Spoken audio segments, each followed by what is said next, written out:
Reverse কাজ কাদের হচ্ছে, মানে বারবার করে একই ট্রেডের কাজ কাদের আসে। Welcome to ultimate success YouTube channel. আবারও তোমাদের একটা নতুন ভিডিওতে স্বাগত। আজকের এই ভিডিওর মাধ্যমে যে বেস্ট ট্রেড কোনটি বা বেস্ট ট্রেড কোনগুলো, কোন ট্রেড নিয়ে পড়লে তোমাদের ফিউচার রয়েছে, আইটিআই বা পলিটেকনিক কোন ট্রেড নিয়ে পড়বে। অন্যান্য ইউটিউবাররা 8টা 10টা করে ট্রেড দিচ্ছে বেস্ট ট্রেড হিসাবে, তাহলে বেস্ট হিসাবে কি দাঁড়াচ্ছে তাহলে এখানে আমার প্রশ্ন হচ্ছে সেখানটা। কিন্তু আমি আমার ব্যক্তিগত ওয়ার্ক এক্সপিরিয়েন্স এবং যে ফিল্ডে দাঁড়িয়েছি ইলেকট্রিক ফিল্ডে, তার উপর ভিত্তি করে আমি একটা উদাহরণস্বরূপ হিসাবে তোমাদেরকে ডিসকাস করব যে বেস্ট ট্রেড কি হতে চলেছে। যে সমস্ত স্টুডেন্ট আইটিআই করছো বা আইটিআই করতে চলেছো, বা যে সমস্ত স্টুডেন্ট আইটিআই অলরেডি করে ফেলেছো, তোমাদের জন্য কলেজ এক্সাম প্রিপারেশন বা গভর্নমেন্ট এক্সাম প্রিপারেশনের জন্য আমরা কোচিং প্রোভাইড করে থাকছি। অনলাইন এবং অফলাইন ব্যবস্থা রয়েছে। সেক্ষেত্রে তোমরা এখানে পাবে 4টি করে লাইভ ক্লাস পার উইক, যেখানে থাকছে টেকনিক্যাল এবং non technical class, DPP, study material এবং মক টেস্টের ব্যবস্থা। যে সমস্ত স্টুডেন্টরা অ্যাডমিশন নিতে চাইছো, তা আমাদের ডিসক্রিপশনে দেওয়া নম্বরে কল করে বিশদে জানতে পারো এবং আমাদের আলটিমেট সাকসেস অ্যাপটিকে ডাউনলোড করে সেখান থেকেও এনরোল করতে পারো। আমি যেখানে দাঁড়িয়েছি এটা একটা কন্ট্রোল রুম, ইলেকট্রিক্যাল পাওয়ার হাউসের কন্ট্রোল রুম। লোকেশানটা বলছি না প্রাইভেসির কারণে। তো আমি উদাহরণস্বরূপ বলতে পারি যে এই যে ইনফ্রাস্ট্রাকচার, যে ইলেকট্রিক্যাল পাওয়ার হাউসটা গড়ার জন্য প্রথমে কী হচ্ছে, একটা বিল্ডিং তৈরি হয়েছে। বিল্ডিংটা তৈরি করার জন্য এখানে প্রথমে হচ্ছে সিভিলের কাজ রয়েছে। তো সিভিল দ্বারা যে বিল্ডিং ইনফ্রাস্ট্রাকচার হয়ে গেল, তো আমাদের কাছে সিভিল ট্রেডও রয়েছে। তো সিভিল ট্রেডের কাজ এই পর্যন্ত। তারপরে জলের লাইন এইগুলো কিছু থাকে, সেগুলো যে প্লাম্বার এসে করে দিল, প্লাম্বারের কাজও এই পর্যন্ত। তারপর যে উদ্দেশ্যে বিল্ডিংটা বানানো, এই ইলেকট্রিক্যাল ইনস্ট্রুমেন্টগুলো বা যন্ত্রপাতিগুলো বসানো, তো সেই ইনফ্রাস্ট্রাকচারের দিকে দেখতে গেলে এই যে প্যানেলটা দেখতে পাচ্ছ, এই প্যানেলটা একটা মেটাল শিটের তৈরি। তো মেটাল শিটের যেমন তৈরি, সেটাকে কে বানায়, সেটা হচ্ছে কোনো মেকানিক্যাল পারসন বানায়, অর্থাৎ মেকানিক্যাল ট্রেড বা ফিটার ট্রেড।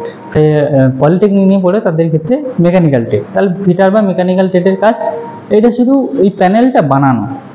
তারপরে এই যে ইলেকট্রিক্যাল সিস্টেমটাকে কন্ট্রোল করার জন্য রিলেগুলো রয়েছে। দেখো অনেক রিলে রয়েছে, ইন্ডিকেশান রয়েছে, আদার্স সিস্টেম রয়েছে। বা আমার ছবি ভিডিওর মাধ্যমে একটা আমি ছবি দেখাচ্ছি, ভিতরে যে ওয়্যারিং রয়েছে সেগুলো কে করবে, সেগুলো হচ্ছে একটা ইলেকট্রিক্যাল ইঞ্জিনিয়ার করবে। ইলেকট্রিক্যাল ইঞ্জিনিয়ার এবং টেকনিশিয়ান করবে। টেকনিশিয়ান বলতে কি, যারা ইলেকট্রিশিয়ান নিয়ে আইটি করছে তারা করবে, প্লাস হচ্ছে যারা পলিটেকনিক করেছে তারা এটা করবে, বা বিটেক যারা করেছে তারা করবে। তো এখানে তো কাজ তো সবার একবার করে হয়ে গেল। রিভার্স কাজ কাদের হচ্ছে, মানে বারবার করে একই ট্রেডের কাজ কাদের আসে। দেখো এই ইনফ্রাস্ট্রাকচার বিল্ডিং থেকে শুরু করে এই পর্যন্ত বসানো পর্যন্ত, দেখো ফিটারের কাজ তো একবারই হয়ে গেছে। এই যে প্যানেলটা মেটাল শিটে, এ আর চেঞ্জ হবে না, এর খারাপ হয় না। আমার চাকরি লাইফ যতদিন ততদিনই চলবে। কিন্তু এই যে রিলেগুলো রয়েছে না, এই রিলেগুলো খুব খারাপ হয়। এই রিলেগুলো খুবই খারাপ, বিশেষ করে এই রিলেগুলো প্রচুর খারাপ হয় এবং এগুলো চেঞ্জ হতে থাকে। যত দিন যাচ্ছে তত মডিফিকেশান রূপ আসছেই। যেমন এই রিলেগুলো 8 ওভার কারেন্ট রিলেগুলো, এগুলো যত দিন যাচ্ছে তত মডিফিকেশান রূপ আসছে। তো মডিফিকেশান হলে এগুলো চেঞ্জ হচ্ছে। তাহলে ম্যানুফ্যাকচার কোনটা হচ্ছে, বারবার ম্যানুফ্যাকচার কোনগুলো হচ্ছে, বারবার ম্যানুফ্যাকচার কিন্তু এই ইলেকট্রিক্যাল ডিভাইসগুলো হচ্ছে। তাহলে ইলেকট্রিক্যাল পার্সনদের কাজ বাড়ছে, তাই না? তাহলে আমি এখানে বলতে পারি, আবার যখন রিভার্স কোনো কাজ হচ্ছে, সাপোজ এখানে কোনো একটা ইন্ডিকেশান বসবে, তার জন্য ড্রিলিং প্রয়োজন। এই ড্রিলটা করার জন্য কিন্তু কোনো মেকানিক্যাল পার্সনকে আর ডাকবে না, জাস্ট একটা ড্রিল করা যায়, যে ইলেকট্রিক্যাল পার্সন আছে ওই করে নিতে পারে।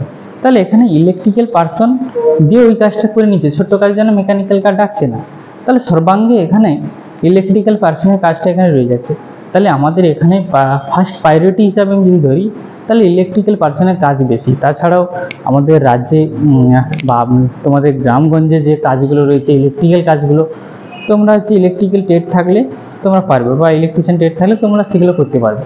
কিন্তু তোমার যদি ফিটার ট্রেড থাকে, তুমি একমাত্র দোকান করে লেদের বা ঝালাই, ওয়েল্ডিং টেল্ডিং এগুলো করতে পারবে। তাহলে তোমার রাজ্যের মধ্যে যে চাকরিগুলো হয়, সরকারি চাকরিগুলো, যেমন WBSC-DCL, WBSC-DCL, WBP-DCL, এই তিনটে ক্ষেত্রেই ইলেকট্রিক্যাল পূরণে। তো যে সমস্ত স্টুডেন্টরা পড়াশোনা এই লাইনে করতে চলেছে বা যে সমস্ত অভিভাবকরা আমার ভিডিওটা দেখছেন, তাদেরকেও এটা নিয়ে ভাবতে হবে যে কোন ট্রেডটা বারবার হচ্ছে, বারবার ওই ট্রেডের কাজটা একই জায়গায় হচ্ছে। তো আমি যদি এই উদাহরণটা দিয়ে বলছি, আপনি অন্য কোনো উদাহরণ নিয়ে ভাবুন, সেই জায়গাটা, সেই ওয়ার্ক প্লেসটা বারবার ওই ট্রেডটা নিয়ে কাজ কোনটা বেশি হচ্ছে, সেটার তাহলে ডিমান্ড তুলনামূলকভাবে সব থেকে বেশি হবে। তাছাড়া ইলেকট্রিক্যাল এবং মেকানিক্যাল দুটো হচ্ছে মাদার ট্রেড ইঞ্জিনিয়ারিং সেকশানে। তো এই দুটো ট্রেডটাই চয়েস করা উচিত প্রত্যেকের, এই দুটোর মধ্যে।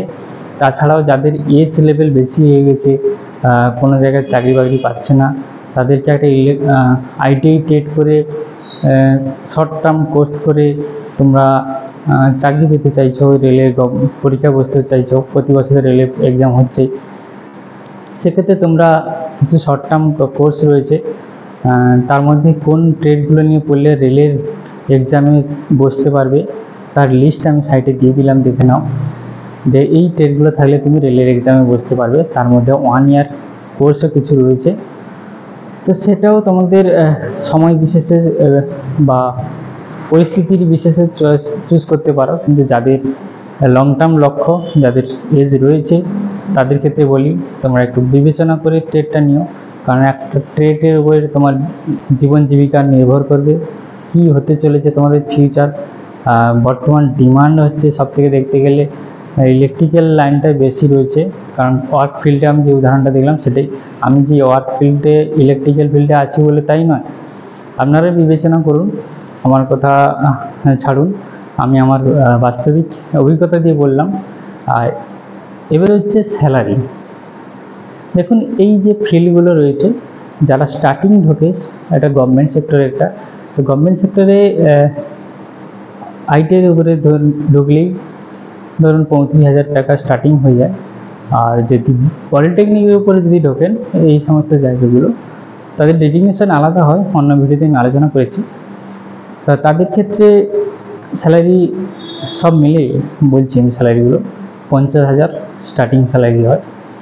যারা আমাদের চ্যানেলে নতুন তারা সাবস্ক্রাইব করতে ভুলবে না, পাশে দেখা বেল আইকনটিকে প্রেস করতে ভুলবে না।